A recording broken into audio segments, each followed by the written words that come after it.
Young readers in the early 1800s, life was actually getting pretty good for them. They were finally getting books of their own. No more fire and brimstone ABCs, no more terrifying morality lessons about what happens if you disobey your elders. Instead, you open a book and it's fun. It has pictures, it has adventure, it might even make you laugh. Something big is happening. Children's books are no longer just about teaching kids, they're about entertaining them. Hey everyone, I'm Nick. This is Dr. Cranky Pants Reads, and today we're talking about the 19th century when children's literature finally loosened up a little bit. It's when we start seeing books that kids actually wanted to read. And honestly, it was about time.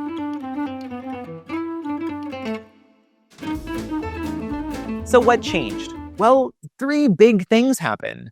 First, books became cheaper to produce. Second, literacy rates started climbing.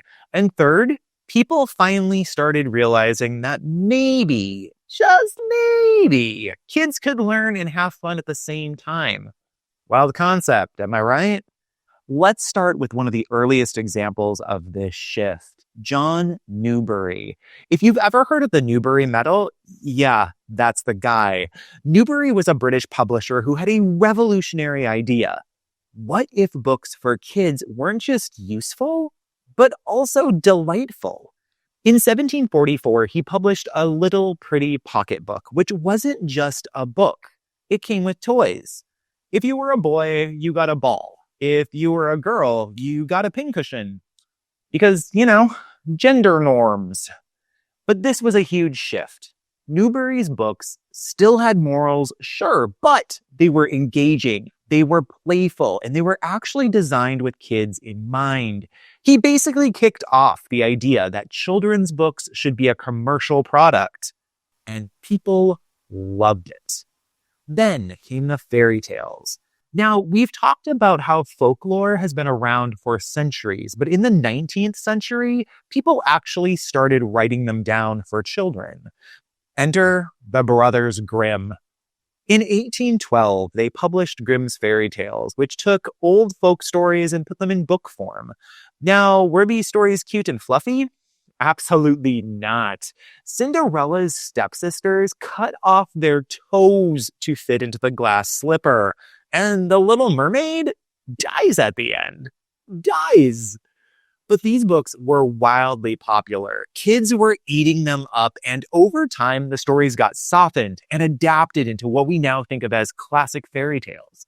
By the late 19th century, fairy tales weren't just for adults anymore. They were firmly part of children's literature. Then there's adventure. The 19th century saw a boom in adventure stories written specifically for young readers. Think Treasure Island by Robert Louis Stevenson, Alice's Adventures in Wonderland by Lewis Carroll, The Jungle Book by Rudyard Kipling.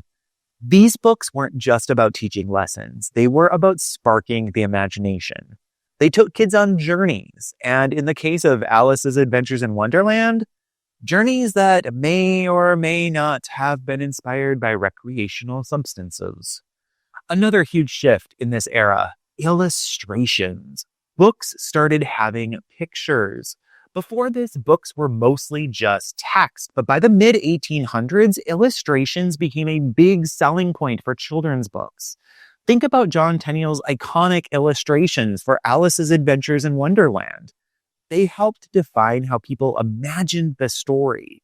Suddenly, books weren't just about words, they were about visual storytelling. Now, were books still a little moralizing? Sure. Louisa May Alcott's Little Women still had its fair share of be a good person messaging. But instead of just telling kids how to behave, these books focused on characters. Characters with flaws, struggles, and actual personalities. So let's recap.